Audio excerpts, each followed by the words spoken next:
Olá, seja muito bem-vindo à JE Brand Channel Talks. O tema de hoje é o financiamento sustentável em contexto de proximidade. O financiamento sustentável tem vindo a ganhar espaço. A sociedade está cada vez mais consciente da importância de criar modelos económicos ecologicamente mais sustentáveis. E para tentarmos perceber um pouco sobre a evolução do setor e também como funciona em contexto de proximidade, tenho comigo Filipa Saldanha, diretora de sustentabilidade do Grupo Crédito Agrícola, Luís Jerónimo, diretor do programa Gulbenkian Desenvolvimento Sustentável e também Nuno Brito Jorge, fundador e CEO da GoParity. Sejam muito bem-vindos.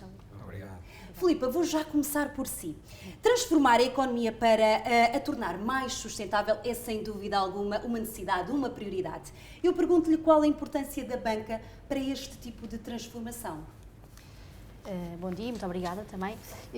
Eu diria que uma das vias mais importantes para acelerar a transição para uma economia mais sustentável e limitar o aumento de temperatura a níveis que sejam seguros e que evitem um desastre climático é dar um salto de gigante no volume de investimento para apoiar setores-chave para a descarbonização, como por exemplo o setor energético, o transporte ou o setor agrícola. Para termos uma ideia, nos dias que correm, cerca de 60% do investimento em energias limpas provém de dinheiros públicos. Ora, se queremos cumprir com a neutralidade carbónica, vamos ter que triplicar o volume de investimentos privados nestas áreas e o que significa que vamos ter o capital privado vai ter uma importância cada vez maior no combate à crise climática. Em 2030, só no setor das energias limpas, 85% do capital do investimento provém de capital privado. Isto significa que a banca aqui vai ter um papel crucial porque vai permitir acompanhar este ritmo de crescimento do investimento privado. E porquê? Porque tem o dever, e a meu ver também a responsabilidade, de reorientar e canalizar recursos financeiros para projetos e investimentos mais sustentáveis. E como é que isso pode ser feito? A meu ver, e também a ver do Crédito Agrícola, temos que ter um conhecimento muito profundo do que é que são os desafios sociais e ambientais mais prementes da nossa sociedade, neste caso da sociedade portuguesa, porque é o nosso mercado, pois é precisamente esse conhecimento que nos vai permitir identificar os riscos de negócio e saber como podemos mitigá-los e, ao mesmo tempo, desenhar oportunidades de atuação com bastante impacto positivo. Quando falamos em impactos climáticos, sejam impactos extremos, aqueles que já estão a acontecer, como as secas extremas, as ondas de calor, os incêndios, ou mesmo aquelas tendências a médio e longo prazo, por exemplo, a subida do nível da água do mar, são impactos que trazem dois tipos de risco para o negócio de um banco. Os riscos físicos, que são todos aqueles tipos de riscos que têm um impacto direto ou indireto nos ativos do banco, através da destruição de infraestruturas, de imóveis, de produção agrícola. Obviamente que vão ter um impacto financeiro no banco, porque, por exemplo, através de um aumento de imparidades. E depois temos outro tipo de riscos também muito importantes de ter em consideração, que são os riscos de transição.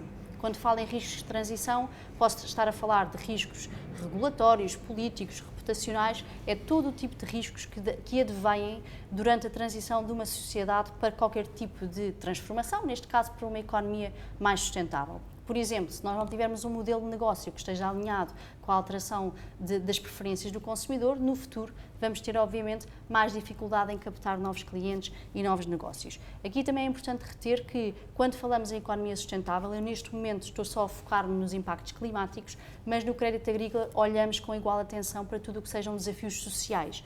Taxa de pobreza energética em Portugal, que é elevadíssima, o agravamento das desigualdades sociais, o envelhecimento da população, são fatores que vão, obviamente, prejudicar a carteira de clientes atual e futura do banco, por isso também temos que ter em consideração. E acreditamos que temos o dever, o banco tem o dever de colmatar estes desafios sociais e ambientais, não só na ótica da saúde financeira do negócio, mas porque acreditamos que devemos ser um parceiro que acelere esta transformação e estar ao lado da sociedade, porque para nós esse deve ser o verdadeiro propósito do sistema financeiro e do sistema bancário. Muito obrigada, Filipa. Luís, o programa Gulbenkian Desenvolvimento Sustentável pretende contribuir para a construção de uma sociedade mais coesa e mais sustentável. Eu pergunto-lhe como é que se concretiza a vossa missão? Nós entendemos o conceito de desenvolvimento sustentável no seu sentido original, ou seja, nas suas vertentes sociais, ambientais e económicas. Porque muitas vezes, quando falamos de desenvolvimento sustentável, pensamos apenas e só nas questões ambientais, e obviamente que estão dentro deste conceito, mas há muito mais para além disso, como de resto a Filipa também já referiu. E é nesse sentido que o Programa Gulbenkian de Desenvolvimento Sustentável se posiciona, tentando procurar contribuir para o aumento do bem-estar e qualidade de vida da população, nomeadamente das comunidades mais vulneráveis, obviamente ter um papel e um contributo naquilo que são estratégias de mitigação, adaptação e transição justa nas questões das alterações climáticas e procurando fazer de uma forma diferenciadora e de uma forma inovadora, assumindo riscos que outros players do mercado, nomeadamente o setor privado ou o setor público, ainda não estão em condições de assumir. E, na verdade, aquilo que nós tentamos fazer, exatamente neste entendimento integrado de desenvolvimento sustentável, é exatamente começar a cruzar estas agendas. Aquilo que nós vivemos hoje em dia são, no nosso entender, 4 grandes transições, como a Filipa falava, ou grandes revoluções. Uma revolução climática, que todos conhecemos, e os riscos cada vez mais prementes que enfrentamos se não combatermos os efeitos das alterações climáticas. Vivemos também uma revolução demográfica, com o envelhecimento generalizado da população. Não esqueçamos que a faixa etária que mais cresce hoje em dia em Portugal é a dos 80 anos e mais, não é? E que pode representar em 2040 cerca de 25% a 30% da população, que é muito, e é uma revolução muito grande. Obviamente vivemos também uma revolução digital, do qual ainda só vamos começando a conhecer os primeiros contornos, quando começar a haver um impacto maior da utilização da inteligência artificial ou da computação quântica, que ainda se fala pouco, mas mais rapidamente do que acharmos vai chegar, e obviamente também uma revolução política, uma polarização destas agendas. Muitas das vezes nós entendemos estas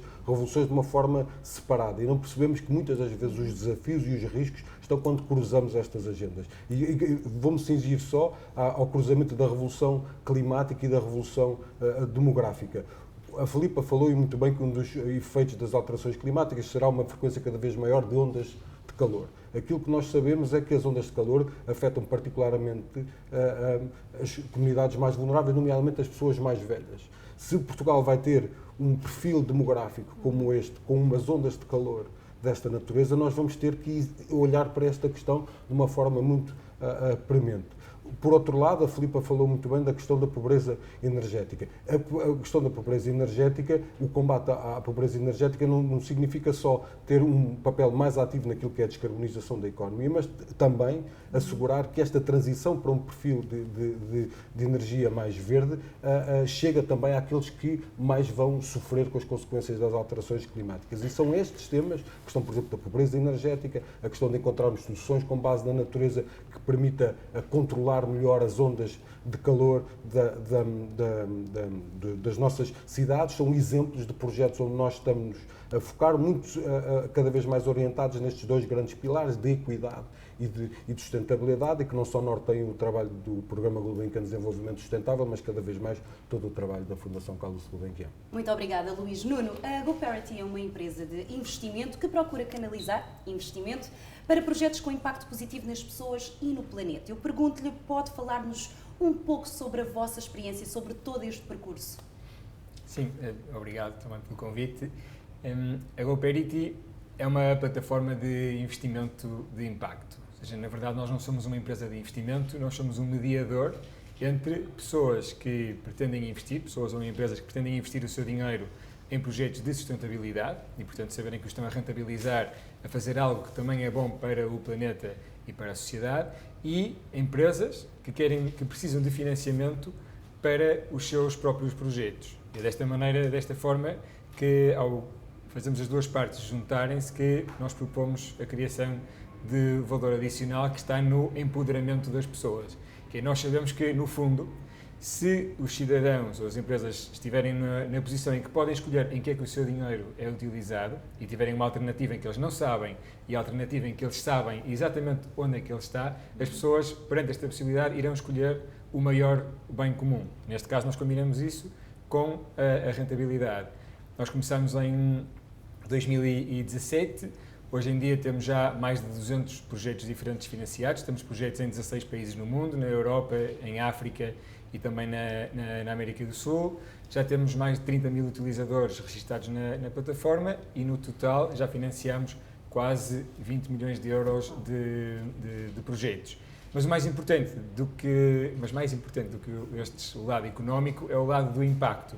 E nós também fazemos uma medição muito precisa e em tempo real para os utilizadores do impacto que eles estão a ter. E nós sabemos que os projetos da GoParity já permitem evitar a emissão de mais de 25 mil toneladas de dióxido de carbono para a atmosfera todos os anos, que já impactamos positivamente quase 150 mil pessoas em situações de vulnerabilidade, já ajudamos a criar quase 5 mil empregos. E eu diria que aquilo que nos diferencia é, de facto, tentar trazer esta tangibilidade para uma plataforma que está na mão das pessoas a escolherem o que é que o seu dinheiro está a fazer. Muito obrigada, Nuno. Filipe, uma enorme fatia do tecido empresarial português é constituído pelas pequenas e médias empresas. Para quem a transição para o modelo de negócio mais sustentável nem sempre é fácil. A proximidade entre a banca e estes empresários pode ser decisivo para aumentar a sustentabilidade das empresas? Sem dúvida, é um fator-chave. Eu há pouco falei do papel da banca na transformação para uma economia mais sustentável, mas neste âmbito a banca cooperativa, e com destaque para o crédito agrícola, por praticar uma banca de proximidade, tem o potencial acrescido de envolver as comunidades locais na identificação de tudo o que são os desafios sociais e ambientais mais prementes daquelas regiões. E lá está, tal como o Luís disse muito bem, trabalhar a fronteira entre os desafios sociais e ambientais naquelas regiões. No Grupo Crédito Agrícola temos 73 caixas espalhadas pelo país, com um conhecimento muito apurado precisamente dessas realidades locais e das necessidades, nomeadamente das necessidades do tecido empresarial. Quando fala em pequenas empresas, se nós focarmos só nos pequenos negócios, que são aqueles que têm menos de 50 trabalhadores, estamos a falar de 99% do tecido empresarial português e de cerca de metade do valor acrescentado bruto da nossa economia. Ou seja, estamos a falar de um motor muito importante ao nível socioeconómico e do crescimento do próprio país. Acontece que estas empresas têm margens financeiras muito inferiores às grandes empresas e têm também muitas limitações ao nível de recursos humanos e de conhecimento técnico sobre sustentabilidade. É muito difícil para estas empresas integrarem a sustentabilidade a longo prazo, definirem planos de ação, lá está, com metas mensuráveis e faseadas no tempo, em alinhamento com as metas de energia e clima do país e da União Europeia. Por isso, o que é que vão precisar? Vão precisar de um apoio muito grande em contexto de proximidade e um apoio que não é só financeiro. Obviamente que tem que ser financeiro, através de investimento direto ou através de crédito bonificado, mas também tem que ser um apoio em regime quase de consultoria, lado a lado com estes empresários, para que consigam efetivamente identificar quais é que são as prioridades de atuação do futuro e implementar ações de terreno concretas. Nós no banco estamos a fazer um percurso muito importante, já começou, passo a passo, mas queremos acelerá-lo, de deixar de ser um banco meramente e exclusivamente comercial para um banco consultivo, um banco que está ao lado das comunidades e que está ao lado dos empresários nesta aposta da transformação para uma economia mais sustentável. Acredito mesmo que esse é um fator-chave para conseguirmos caminharmos todos para o mesmo sentido. Por outro lado, e para terminar, também acredito que é destes pequenos negócios que muitas vezes nascem as ideias mais inovadoras e com mais impacto positivo a nível ambiental e social. E é também aí que nós queremos apostar, porque queremos ser um catalisador também desse ecossistema de inovação e dentro do banco temos todos os meios para o fazer, desde financiamento, crédito bonificado ou mesmo investimento direto, como há pouco referi. Muito obrigada, Luís. Muitas vezes existe a ideia de que os problemas sociais se resolvem simplesmente com financiamento. Mas é preciso muito mais do que isso, verdade? É verdade, e é isso que nós tentamos fazer através de ferramentas de financiamento, ir para além de um pouco concretizar essa visão. Porque, efetivamente, se os recursos financeiros por si só não resolvem os problemas, mas mais do que pensarmos no que é que para além de financiamento temos que assegurar, e a Filipa já falou disso e muito bem, na questão da capacitação destas organizações, na construção dessa visão, até por uma melhor utilização dos recursos financeiros que tenham disponíveis. Eu acho que também é muito importante pensarmos na forma como o desenho destes instrumentos financeiros é feito exatamente para, em contexto de proximidade com as organizações e em diálogo com as organizações, percebermos quais é que são as necessidades e contrariar um pouco a visão clássica que normalmente os instrumentos de financiamento que têm. Normalmente abrem-se linhas de financiamento e são as organizações que se têm que adaptar às regras de financiamento que muitas vezes, por não serem feitas em diálogo com estas organizações, não estão adaptadas às suas necessidades e obriga muitas vezes as organizações a terem que fazer grandes exercícios para se adaptar àquelas regras que muitas vezes, e sendo um pouco politicamente incorreto, não fazem grande sentido. Eu acho que há muita oportunidade, exatamente em contexto de proximidade com as organizações, podermos adaptar as nossas regras de financiamento, podendo dar financiamento mais de longo prazo e um financiamento que viabilize a transformação das organizações, mais do que estarmos a financiar projetos. Ao mesmo tempo, eu acho que vale a pena sublinhar aqui uma tendência que é a seguinte. Normalmente, quando pensamos em investimento, pensamos na equação clássica de risco e retorno e do trade-off entre o risco e o retorno. Cada vez mais, e a GoParity é um exemplo extraordinário nesse sentido, há a possibilidade de adicionarmos uma terceira componente a esta equação, ao impacto. E muitas vezes pensarmos que é possível encontrarmos modelos de negócio que não só são viáveis do ponto de vista financeiro, mas têm um impacto positivo. Muitas das vezes pensamos que há aqui um trade-off entre desenvolvimento económico ou respondermos a preocupações sociais e ambientais. Não. Há uma terceira via que permite conciliar estas questões. E isso também é importante, porque se nós conseguirmos desenhar esses instrumentos de financiamento, vamos conseguir atrair mais capital para a resolução destes problemas. Porque aquilo que sabemos é que o dinheiro que tradicionalmente está disponível para a resolução de problemas sociais e ambientais, seja do setor público, seja de fundações, setor filantrópico, nunca vai ser suficiente para resolvermos estes problemas sociais e ambientais. Por isso, o capital privado vai ter um papel muito, muito importante para a resolução destes problemas. Mas temos que encontrar mecanismos que exatamente possam atrair esse capital. E cada vez mais, através de fundos de capital de risco na área do impacto, mecanismos de contratualização por resultados, por exemplo, são mecanismos que permitem atrair esse capital e resolver de forma mais efetiva os problemas. Por isso, mais do que o financiamento ser ou não ser suficiente, porque ele vai ser sempre necessário, o que vai fazer a diferença é a forma como o desenho desses instrumentos é feito e se for feito em diálogo e proximidade com as organizações, tanto melhor. Muito obrigada, Luís. Nuno, já teve a oportunidade de tocar neste ponto, de falar aqui um pouco daquilo que distingue a GoParity das outras empresas que atuam da mesma forma no mercado, mas eu queria que aprofundasse um pouco mais e também me dissesse o que é que nós podemos esperar da GoParity no futuro. Eu estava a ouvir o que o Luís estava a dizer, que acho que é super importante, a questão de sabemos que vamos canalizar dinheiro de várias fontes para resolver o mesmo problema.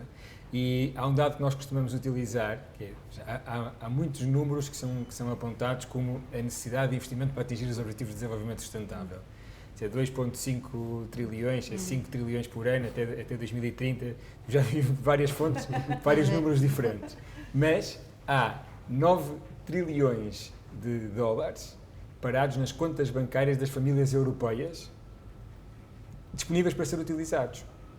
E é aqui que eu acredito que nós temos que entrar. Todos estes agentes que nós falamos têm que fazer parte desta transição e deste investimento na sustentabilidade, mas os cidadãos também. E o que nós quisemos com a GoParity foi fazer com que isto fosse fácil acontecer. E um exemplo recente, por exemplo, nós podemos olhar para a COP27, que acaba de acabar, e nós na COP27 tivemos um grande breakthrough, que finalmente vai haver um fundo para loss and damage e tal, mas já é tudo num ponto de vista em que nós assumimos o mal que está feito. Exato. E, portanto, a grande parte já vai para a adaptação, vai para a compensação, mas para a mitigação das alterações climáticas, poucos avanços houve novos compromissos, continuou cada um muito mais a olhar para o seu umbigo do que o resto. Portanto, quando todo o resto do sistema não funciona, quem é que sobra? Somos nós, com as nossas próprias mãos, a tomar a iniciativa, a escolher, a votar com o nosso dinheiro, na prática, no futuro que nós queremos, no tipo de empresas que nós queremos que tenham acesso a financiamento, no tipo de projetos que nós queremos que vejam a luz do dia. Com a GoParity nós permitimos que cada um, com um mínimo, que tenha pelo menos 5 euros, porque o objetivo também é que isto seja universal, não pode ser uma coisa que só os ricos é que têm acesso. Basta ter 5 euros para poder emprestar dinheiro a um projeto no qual acredita que vai trazer um futuro melhor e depois receber também juros associados a este investimento. Na sequência daquilo que o Nuno estava a falar, e falamos aqui se calhar na falta de literacia financeira, Portugal atravessa um momento económico adverso, não há dúvida, ao que se soma alguns problemas estruturais. O que é preciso para fazer para que existam mais negócios sustentáveis no nosso país? Muito bem.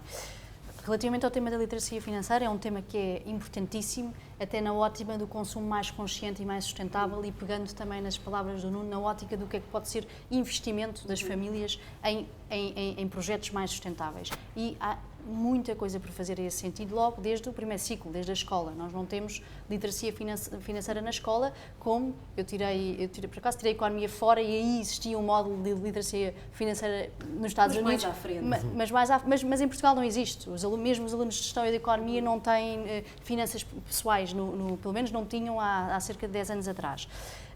Mas mesmo assim acredito que a base de clientes e a base de consumidores do futuro vai transitar para pedir opções e oferta mais sustentável. E só isto vai suscitar o aparecimento de mais negócios sustentáveis. No caso da banca, temos que estar preparados para esta transição. No caso do crédito agrícola, queremos ser proativos, não queremos esperar que o aparecimento tenha que surgir à última da hora, porque há aqui um sinal da procura, não. Queremos nós ser um elemento que fomente o crescimento da oferta agregada destas soluções e estamos a trabalhar a vários níveis nesse sentido. Vou dar apenas 2 exemplos. Um deles é muito prático e o Luís também já referiu as questões de capital de risco. O grupo tem uma empresa participada, que é o CA Capital, que investe precisamente em capital de risco, nomeadamente em setores como Clean Tech, Agrotech e Economia Social. Por isso aqui também temos um braço operacional em que podemos investir diretamente em startups e arriscar um bocadinho mais. Mas depois temos uma grande fatia, e é onde vai estar grande parte do nosso trabalho em termos de estratégia para a sustentabilidade dos próximos anos, que é a nossa oferta de financiamento, e que tem que ser transformada para estar alinhada com tudo o que são os critérios ambientais e sociais e de governance. E aqui dou apenas alguns exemplos, por exemplo, microcrédito para jovens empreendedores que queiram abrir um negócio sustentável no interior. Não temos essa oferta e em Portugal não existe esse tipo de ofertas. Nós queremos começar a entrar também um bocadinho pela oferta de microcréditos que possam estar alinhadas, lá está, com as necessidades sociais e ambientais de cada região. Microcréditos para mulheres empreendedoras em setores onde existe um déficit de representatividade ao nível do sexo feminino. Também queremos apostar nessas áreas. E depois, a um nível um bocadinho maior, queremos oferecer linhas de crédito, bonificada, obviamente, que apoiem a transição climática de setores-chave para o banco. Por exemplo, o setor agrícola.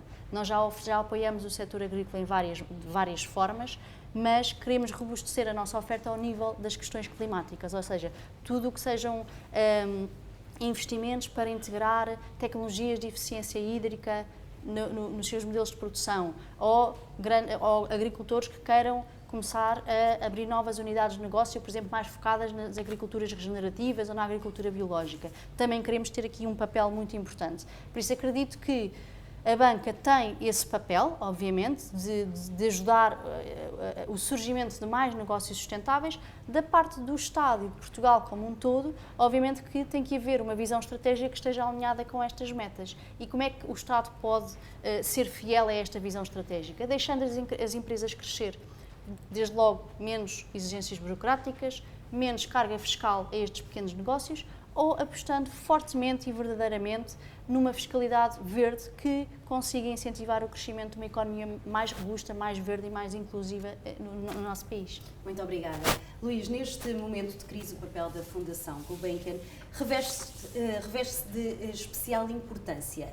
Em que medida que este programa pode contribuir para moldar uma economia mais sustentável? A ideia aqui é exatamente podermos, em conjunto com os outros setores, assumirmos riscos que muitas das vezes o setor privado ou o setor público não podem assumir. Porque, na verdade, essa é a vocação das fundações, porque podem pensar a longo prazo, têm alguma independência, muita flexibilidade naquilo que são a utilização dos recursos que têm disponíveis.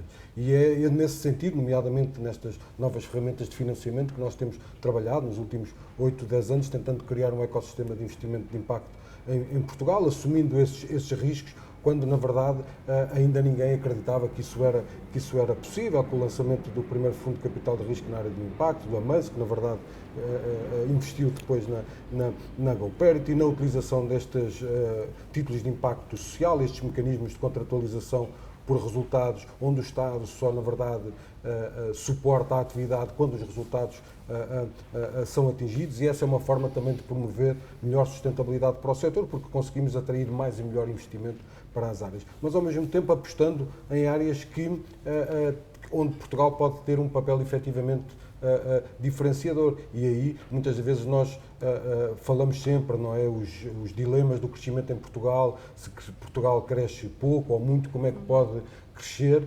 Na verdade, mais do que estarmos a discutir se crescemos pouco ou muito, temos que perceber que para podermos crescer vamos ter que crescer diferente de outros países. E é nessa medida, exatamente pelas condições endógenas do nosso país, em termos de recursos naturais, que nós podemos fazer muito a diferença, nomeadamente naquilo que é uma melhor utilização dos recursos disponíveis dos oceanos, onde Portugal obviamente tem vantagens muito competitivas e onde nós, nos últimos anos, nomeadamente com a Fundação Oceano Azul, temos vindo a construir, a fazer esse caminho, e onde há 5 anos parecia que era um mercado não existia. Nós, através de programas de aceleração e de ideação, conseguimos demonstrar que havia soluções, startups de negócios sustentáveis, que podiam retirar o melhor partido destes recursos marinhos, do qual Portugal tem condições muito vantajosas, e que isso pode ter um impacto muito positivo no futuro da economia do nosso país.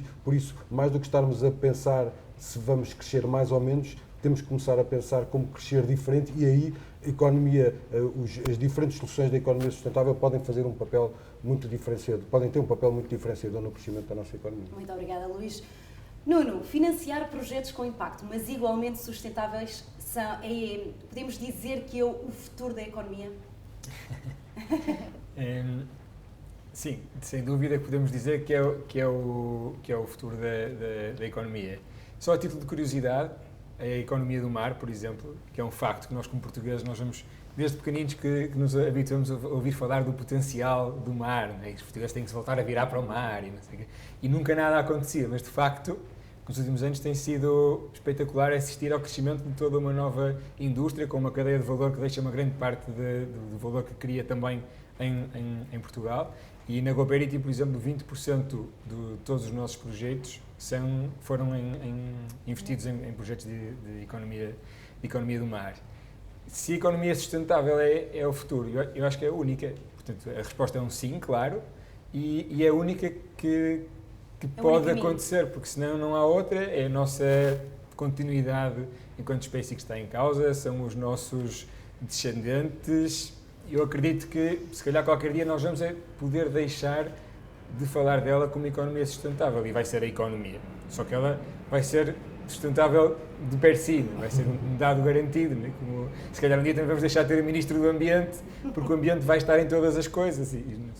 Acredito que não temos muito tempo, estamos mesmo quase a acabar, mas faço uma pergunta para todos. Vocês trabalham em áreas diferentes e eu pergunto como podem os diversos setores colaborar para uma economia mais sustentável. Ok. Pode começar a Filipa, já que temos ido por esta Então, ordem. nós temos todos um propósito comum e todos trabalhamos em questões sistémicas e muito complexas, e só vamos lá se tivermos realmente uma ação concertada e coletiva entre vários setores. Aqui, muito rapidamente, não entrando portanto temos tempo, não entrando em exemplos concretos, para além da transferência de conhecimento entre as áreas, isso é um nível mais teórico. Como podemos ver hoje pela conversa, acho que trabalhamos em ciclos de vida, em momentos diferentes do ciclo de vida de uma iniciativa ou de um projeto. Pronto, o Luís referiu há pouco, as fundações conseguem entrar fortemente, entrar por novas áreas porque conseguem assumir mais riscos. O Nuno deu o exemplo muito concreto das famílias no mundo inteiro que têm os depósitos parados onde podem começar a investir. Eu acho que nós temos aqui inúmeras oportunidades de colaborar no futuro e quem sabe a curto prazo, porque existe certamente um propósito comum, e só existir esse propósito comum, acho que poderá existir muita motivação para o fazer.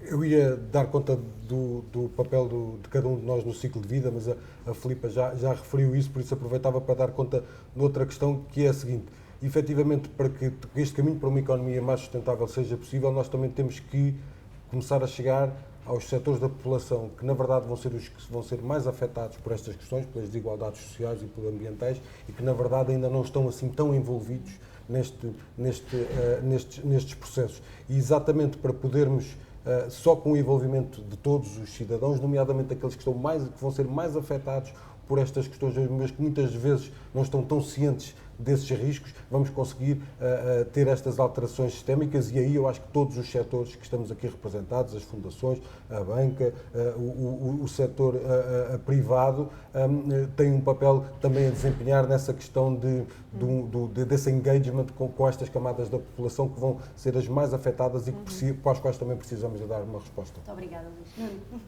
Eu diria que o grande desafio é o mindset de colaboração, porque nós todos sabemos que entre nós temos uma quantidade de acesso a ferramentas, recursos, talento nas nossas equipas, tecnologia, suficiente para resolver imensos problemas. Mas conseguir dar prioridade à colaboração é um assunto muito mais difícil no dia-a-dia empresarial do que aquilo que parece. Porque se houver uma mudança que vai fazer acontecer, é nós pormos foco em colaborar. E, de repente, o crédito agrícola pode estar a cofinanciar projetos que a GoParity também cofinancia, assim financiam as pessoas, financiam a banca, que a Gulbenkian ajudou a começar, a Gulbenkian também investe, portanto também pode por outras vias investir, aliás, é indiretamente quase acionista da GoParity, né? Portanto não faltam formas de colaborar. Temos é que lhe dar prioridade. Muito obrigada por estarem aqui presentes. Estaríamos aqui, sem dúvida, muito mais tempo a falar sobre financiamento sustentável em contexto de proximidade, mas não é possível. Muito obrigada também a si que esteve desse lado. Já sabe que pode ver este vídeo e muitos outros na JETV e também nas redes sociais do Jornal Económico. Tenham uma boa tarde. Até à próxima.